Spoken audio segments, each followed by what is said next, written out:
Trump, and then he said, I need your help. How can he help? Well, one thing he could do is express support for reversing the deregulation that happened on his watch. I heard him say he had nothing to do with it, even though it was in his administration. So if he had nothing to do with it and they did it in his administration against his will, maybe he could come out and say that he supports us moving in a different direction. We're not afraid to own our policies. Millions of Americans are struggling to pay bills, to pay for gas, just to get through the day with those prices soaring and impacting many parts of our lives, from travel. He says that he wants to suspend the federal gas tax by 18 cents, asking Congress to act on that. He says it will not hurt the Highway Trust Fund, that extra money to fix our roads and highways, that he can do both at the same time, not hurt that trust fund, while at the same time suspend the federal tax, gas tax that goes towards that fund on a regular basis. Also calling on states to suspend their state gas taxes, while calling out oil companies even tapping into the oil reserve, all at the same time, putting the blame right there once again on Vladimir Putin and this war in Ukraine. We're not afraid to own our policies. 538 average is going up. This is a guy who is, he's sitting at 50% in some polls, and other polls keep moving up. I understand inflation is a real challenge to American families. Today's inflation report confirmed what Americans already know. Putin's price hike is hitting America hard. Gas prices at the pump, energy and food prices account for half of the monthly price increases since May. Inflation outside of energy and food, what the economists call core inflation, moderated the last 2 months. Not enough, but it moderated. It's come down. We need it to come down much more quickly. My administration is going to continue to do everything we can to lower the prices to the American people, and the Congress has to act, and they have been of late. One of the key ways to fight inflation is by lowering the cost of moving goods through the supply chain. We're not afraid to own our policies. News media covering this. If you go to CNN.com, MSNBC.com, Fox.com, ABC.com, you're not going to see this story, which is pretty massive, especially considering that some environmental groups are calling it a modern-day Chernobyl, which is probably an exaggeration, but there's such a dichotomy. So why is that? So I did some quick digging, and I found that the company in question, Norfolk Southern Railway, is owned by the following companies. The largest shareholders are the Vanguard Group, BlackRock Fund, and SSGA, which is the State Street Global Advisors Group. And their ownership stakes are as follows. So this is the easiest research I've ever done, because when I pulled up the ownership stakes for the largest news companies, CNN, Fox, ABC, NBC, CBS, here's what that data looks like. And as you can see, there's a clear pattern. BlackRock, Vanguard Group, and SSGA show up in pretty much every single one of them. So let's start with all that we know so far and how we got here, starting with the who. The Norfolk Southern Railway is a Class 1 freight railroad in the U.S. and was formed in 1982. They operate 19,420 route miles here in the U.S., mostly on the eastern seaboard and Washington, D.C. As we mentioned, on February 3rd, one of their trains derailed just outside of East Palestine, Ohio, a town with about 5,000 people in it. Hundreds from nearby cities and areas that were affected were evacuated because they did a forced depressurization, a forced explosion, if you will, where they released some of the vinyl chloride on purpose to prevent it from catching fire and blowing up catastrophically. It's the equivalent of emptying a big tank with a small spigot versus having it the entire thing ignite all at once. And the plumes from this event spread across the sky in the region and left safety workers and other people with lung issues, red eyes, and all kinds of health reasons. And that's why there was the mandatory evacuation. So what's been done so far? Well, in a press release on February 13th, the company said that it donated $1 million to more than 700 families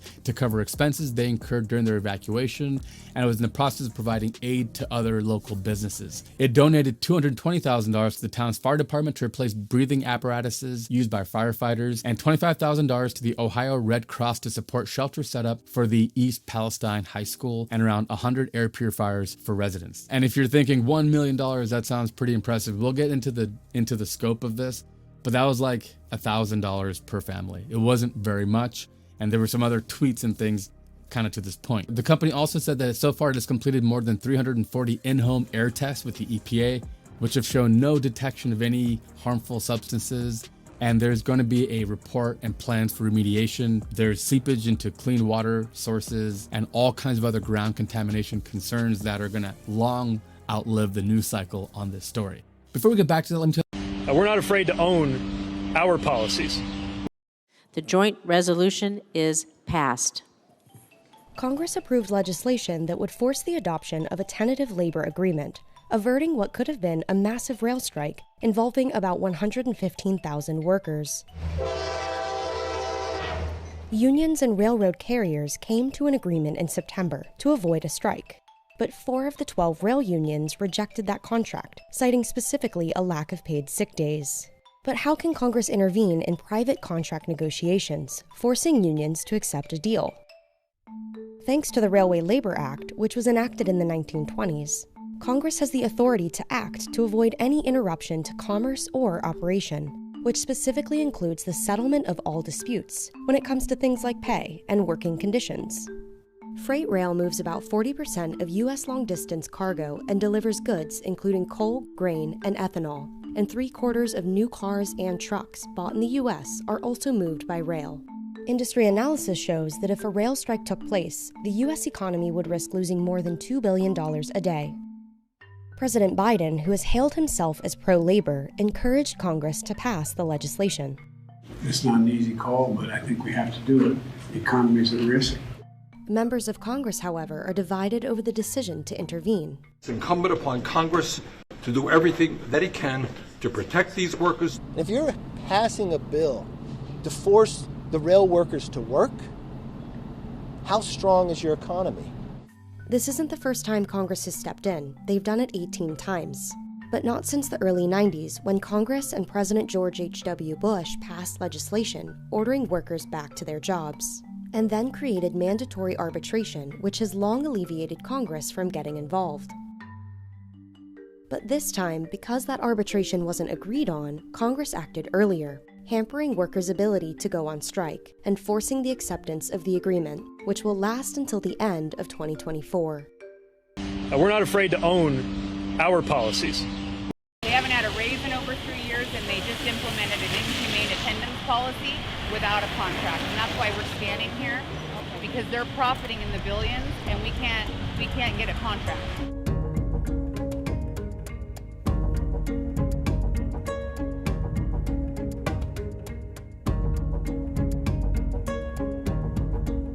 I am a railroad wife. My husband has worked for BNSF for 20 years. I'm married to an engineer. We're here picketing about the high-vis attendance policy, and so that's the new strict attendance policy that went into effect in February. Support the workers that make you profit.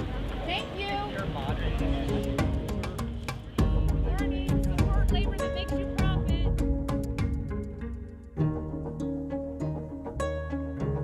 Railroad families are living a different life than most Americans understand. He already was on call all the time, but he had the ability to take days off. So if he was sick, if he was tired, he was able to take days off without repercussions. They live constantly at the mercy of the railroad. This new attendance policy has created even more of that issue. The high-vis is a point system attendance policy. Yes, we have personal leave days, vacation days, things like that, but there has to be availability for you to put in for those. There's been times that my husband's needed to take off. He has plenty of personal days, but he can't take off because there's no allocations available. So he can either miss whatever appointment it was or lay off and take a penalty as far as points. They are giving these guys a value on their lives. And that is a point system, and they're taking those away. And they're saying, if you're sick, if your kid's sick, like, you owe us this back. We don't expect holidays. We don't expect weekends. We understand that's part of the life, but we're to a point now where you can't even get sick and your child can't end up in the hospital without us being punished.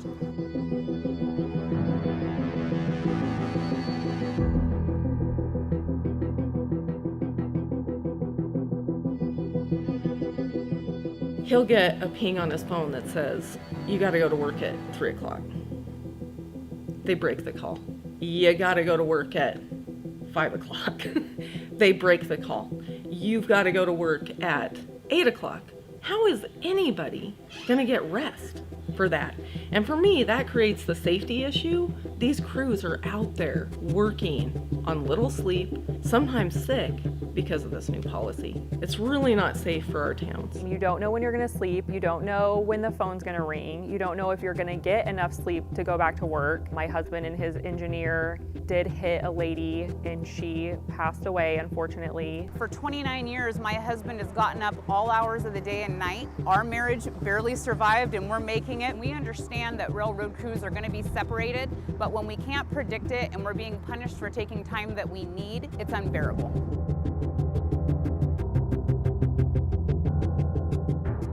You know, we had a daughter that died for heart surgery. She died in heart surgery, and I think there's no way that we would have made it through that. There's no way we would have made it through that under this policy. He would have been fired because he had to take time off. I mean, he had to take that time off. And to me, and I'm going to get emotional about it, but that there are guys out there, I'm hearing these stories of these guys that their wife has cancer and they can't take the days off. It's not okay. It's just not okay.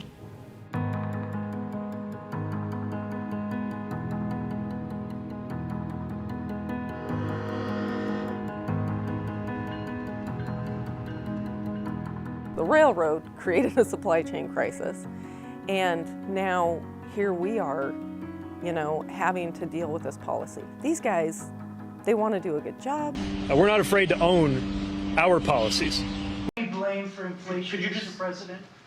Taking blame for inflation? No. Why not? Because it was already there when I got here, man. Remember what the economy was like when I got here? Jobs were hemorrhaging. Inflation was rising. We weren't manufacturing a damn thing here. We were in real economic difficulty. That's why I don't. No, that's not true. President Biden refusing to take any blame for inflation in the country. When Biden took office, as we all know, inflation was up 1.4%. 1.4% in January of 2021. It went all the way up to 9%. It is off of the highs right now, and the latest read, of course, is 6.5% in December. And we will get the latest CPI number, as you just heard, on February 14th. The Heritage Foundation is reporting that the average American household lost about $7,400 in annual income since Joe Biden's inauguration. Joining me right now is the Club for Growth president, David McIntosh. David, it's great to have you this morning. Welcome. Good morning. It's great to be with you. Yes, how would you assess the economic backdrop right now? One thing that I've been saying and talking about with lots of guests recently is the fact that I do not see a growth plan here from this administration. Can you identify what the growth strategy is? Well, I actually think the problem with the Biden administration is they have plans to grow the government, but actually that will hurt the economy, continue with inflation pressure. And they ignore the fact that 40% of Americans say they're worse off today than they were when Joe Biden was elected. That's a huge number and shows deep dissatisfaction with his economic plan. I don't see any growth in his plans. I see bigger government. I see higher taxes they keep proposing, which will hurt growth. And in fact, the economy is growing almost in spite of the Biden administration. Yeah, that's right. And of course, partly it's all of this spending. We've seen $5 trillion plus borrowed just in the last 2 years. And a new poll finds that 4 in 10 Americans say that their financial situation has gotten worse under this president. House Speaker Kevin McCarthy and the president expected to discuss the debt ceiling again this week. And I spoke with the chairman of the House Ways and Means Committee yesterday, Jason Smith, on Sunday Morning Futures about this debate over defense spending and where to identify spending cuts. It's time for Money Watch International. And CBS News foreign correspondent Ramy Inocencio joins us from London as usual. So, Ramy, good to see you, my friend. We have been talking all morning about the war in Ukraine, which, as you know, has started a year ago today. You've been covering that, but you've also been looking at the war and its costs. What have you found? So far, Vlad, an estimated $138 billion is what's been provided or promised to Ukraine by supportive countries around the world. And that number is from the Kiel Institute for the World Economy. It tracks global spending on Ukraine. Now, to put this into perspective, roughly 50 countries have an annual GDP bigger than that, which means about 150 countries have a GDP smaller, and that even includes Ukraine. Right now on your screen, take a look at Ukraine's top 5 backers. The U.S. on your left in blue, leading the way by far. Washington has committed nearly $80 billion. EU institutions, the number 2 blue bar there, only about half that at less than $40 billion. The UK, Germany, and Canada round out that list. Now, in yellow, you can see there on the left-hand side of your screen, the U.S. also leads in the amount of military aid. That's pushing nearly $50 billion. But, these numbers don't include the promises of tanks from the U.S., the UK, and Germany. So these numbers, without a doubt, guys, will keep rising.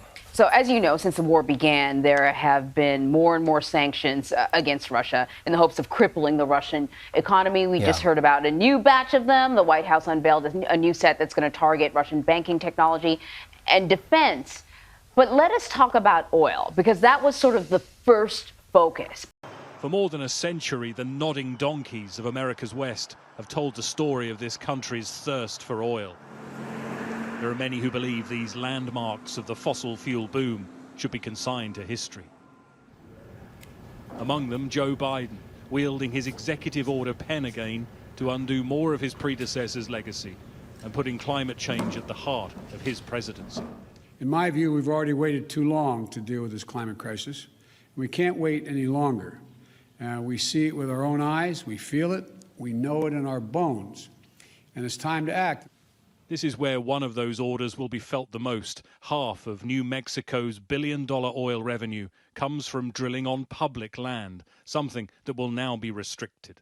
Everything in our community revolves around oil and gas. If you own a restaurant, if you own a grocery store. As well as the economic hit, drillers like Ray Miller say renewables can't yet fill the void created by shutting off oil.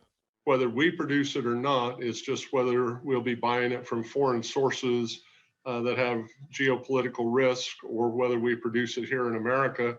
And we have great opportunities. We're blessed with the natural resources. Good Lord put it in the ground for us, but whether we extract it out will be our own determination by the political beings. For the last 4 years, Americans saw their president roll back rules on things like car emissions. His successor says jobs and national security will come from following the science and changing the culture. We're not afraid to own our policies. Well, I think that about covers most of what I want to show you all for today. Remember, I'm not monetized, so if you can give me anything in Cash App or Bitcoin, I appreciate it. Hopefully the SSI won't take it all, but I wouldn't put it past them.